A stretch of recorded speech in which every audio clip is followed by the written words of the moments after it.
بسم اللہ الرحمن الرحیم۔ اللہم صلی علی محمد وعلی آل محمد۔ بغیر وضو نماز مقبول نہیں۔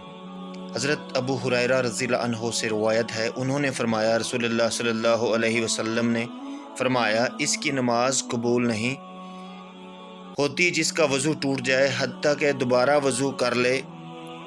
حضر موت کے ایک شخص نے پوچھا، اے ابو ہریرہ بے وضو ہونا کیا ہے؟ انہوں نے فرمایا پیچھے کے مقام سے ہوا خارج ہونا۔ وضو کی فضیلت حضرت ابو ہریرہ رضی اللہ عنہ سے روایت ہے، انہوں نے فرمایا میں نے رسول اللہ صلی اللہ علیہ وسلم کو یہ فرماتے سنا ہے کہ روز قیامت میری امت کے لوگ بلائے جائیں گے جب کہ وضو کے اثرات کے باعث ان کے اعضائے وضو چمکتے ہوں گے۔ جو تم میں اپنی چمک بڑھانے کی طاقت رکھتا ہو تو اسے بڑھانی چاہیے۔ شک کے باعث دوبارہ وضو نہ کرے جب تک یقین نہ ہو۔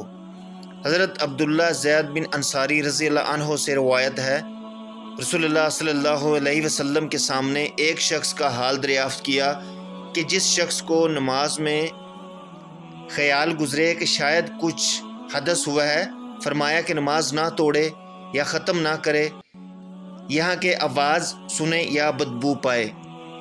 ہلکا وضو کرنا۔ حضرت ابن عباس رضی اللہ عنہ کا بیان ہے کہ ایک مرتبہ نبی کریم صلی اللہ علیہ وسلم استراحت فرما رہے تھے، یہاں تک کہ خراٹے لینے لگے، پھر نماز پڑھی۔ کبھی راوی نے یہ کہا کہ لیٹ گئے یہاں تک کہ خراٹے لینے لگے، پھر کھڑے ہو کر نماز پڑھی۔ پورا وضو کرنا۔ حضرت عبداللہ بن زید انصاری رضی اللہ عنہ سے روایت ہے کہ نبی کریم صلی اللہ علیہ وسلم نے اعضائے وضو کو دو دو بار دھویا۔ حضرت عائشہ صدیقہ رضی اللہ عنہا سے روایت ہے کہ انہوں نے فرمایا کہ نبی کریم صلی اللہ علیہ وسلم جوتے پہنتے، کنگھی کرتے اور وضو وغیرہ تمام کاموں میں دائیں طرف سے ابتدا کرنا پسند فرماتے۔ کیا دودھ پینے کے بعد کلی کرے؟ حضرت عبداللہ بن عباس رضی اللہ عنہ سے روایت ہے کہ رسول اللہ صلی اللہ علیہ وسلم نے دودھ نوش فرمایا تو کلی فرمائی اور فرمایا کہ اس میں چکناہٹ ہوتی ہے۔ حضرت عائشہ صدیقہ رضی اللہ عنہا سے روایت ہے کہ رسول اللہ صلی اللہ علیہ وسلم نے فرمایا جب کوئی نماز پڑھتا ہوا اونگنے لگے تو اسے چاہیے کہ سو جائے یہاں تک کہ نیند کا زور ٹوٹ جائے، کیونکہ جب کوئی نیند کی حالت میں نماز پڑھے گا تو اسے کیا معلوم کہ اپنے لیے استغفار کر رہا ہے یا اپنے آپ کو بدی دے رہا ہے۔ حضرت انس رضی اللہ عنہ سے روایت ہے کہ نبی کریم صلی اللہ علیہ وسلم نے ارشاد فرمایا کہ جب کسی کو نماز میں اونگ آنے لگے تو اسے چاہیے کہ سو جائے یہاں تک کہ جو پڑھ رہا ہے اسے سمجھنے لگے۔ پیشاب کے چھینٹوں سے نہ بچنے پر عذاب۔ حضرت ابن عباس رضی اللہ عنہ سے روایت ہے، انہوں نے فرمایا نبی کریم صلی اللہ علیہ وسلم مدینہ منورہ یا مکہ معظمہ ایک باغ کے پاس سے گزرے تو انسانوں کی آوازیں سنی جن کو ان کی قبروں میں عذاب دیا جا رہا تھا۔ نبی کریم صلی اللہ علیہ وسلم نے ارشاد فرمایا کہ انہیں عذاب دیا جا رہا ہے اور کسی بڑی بات پر نہیں۔ پھر فرمایا کیوں نہیں؟ ان میں سے ایک تو پیشاب کے چھینٹوں سے نہیں بچتا تھا اور دوسرا چغل خوری کیا کرتا تھا۔ پھر ایک ٹہنی طلب فرمائی اور اس کے دو حصے فرما کر ہر قبر پر ایک حصہ لگا دیا۔ آپ سے عرض کی کہ یا رسول اللہ صلی اللہ علیہ وسلم آپ نے ایسا کیوں کیا؟ فرمایا کہ امید ہے کہ جب تک یہ خشک نہ ہو جائیں گی تو ان کے عذاب میں کمی رہے گی۔ خون کو دھونا۔ حضرت اسماء رضی اللہ عنہا سے روایت ہے، انہوں نے فرمایا کہ ایک عورت نبی کریم صلی اللہ علیہ وسلم کی خدمت اقدس میں حاضر ہو کر عرض گزار ہوئی کہ ہم میں سے کسی کے کپڑے میں حیض کا خون لگ جائے تو کیا کریں؟ فرمایا کہ اسے ملے، پھر اس پر پانی ڈال کر اسے صاف کر لے اور اس میں نماز پڑھے۔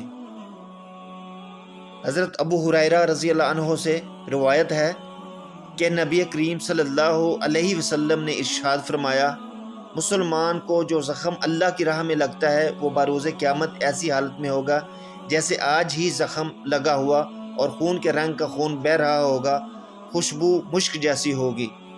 ٹھہرے ہوئے پانی میں پیشاب کرنا۔ حضرت ابو ہریرہ رضی اللہ عنہ ہی سے روایت ہے کہ نبی کریم صلی اللہ علیہ وسلم نے فرمایا تم میں سے کوئی ٹھہرے ہوئے پانی میں پیشاب نہ کرے جو جاری نہ ہو کہ پھر اسی سے غسل کرنا پڑ جائے۔ مسواک کرنا۔ حضرت حذیفہ رضی اللہ عنہ سے روایت ہے کہ انہوں نے فرمایا کہ نبی کریم صلی اللہ علیہ وسلم جب رات کو اٹھتے تو پہلے مسواک سے اپنا منہ مبارک صاف فرمایا کرتے تھے۔ حضرت ابن عمر رضی اللہ عنہ سے روایت ہے کہ نبی کریم صلی اللہ علیہ وسلم نے ارشاد فرمایا، میں نے خواب میں دیکھا میں مسواک کر رہا ہوں، پھر دو آدمی میرے پاس آئے، ان میں سے ایک دوسرے سے بڑا تھا۔ میں نے مسواک چھوٹے کو پکڑا دی تو مجھ سے کہا گیا کہ بڑے کو دیجیے، پس میں نے بڑے کو دے دی۔ مرد کا اپنی بیوی کے ساتھ غسل کرنا۔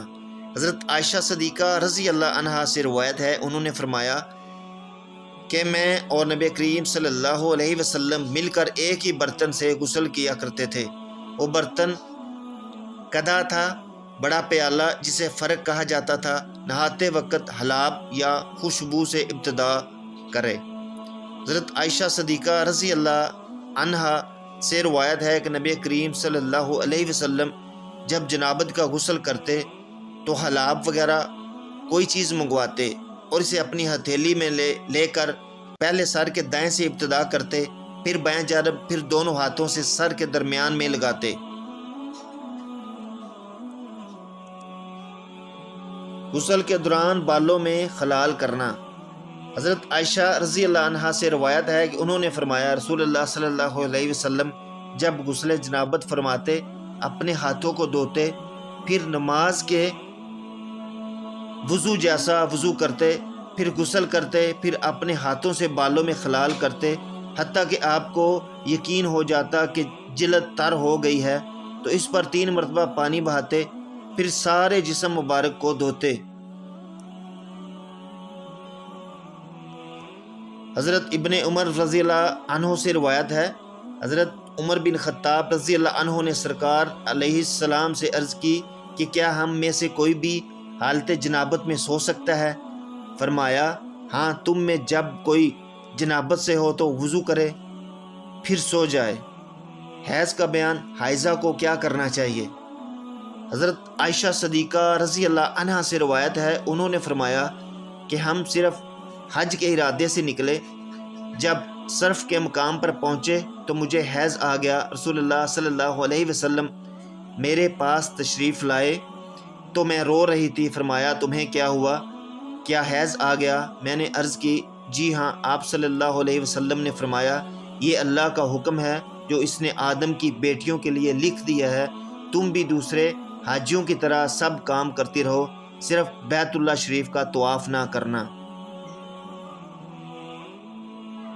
انہوں نے فرمایا، رسول اللہ صلی اللہ علیہ وسلم نے اپنی ازواج مطہرات کی طرف سے گائے کی قربانی دی۔ حضرت عائشہ صدیقہ رضی اللہ عنہا سے روایت ہے، انہوں نے فرمایا کہ میں حیض کی حالت میں رسول اللہ صلی اللہ علیہ وسلم کے سر مبارک میں کنگھی کیا کرتی تھی۔ اللہم صلی علی محمد وعلی آل محمد۔ چینل کو لائک، شیئر، سبسکرائب کرنا نہ بھولیے گا۔ اللہ حافظ دوستو۔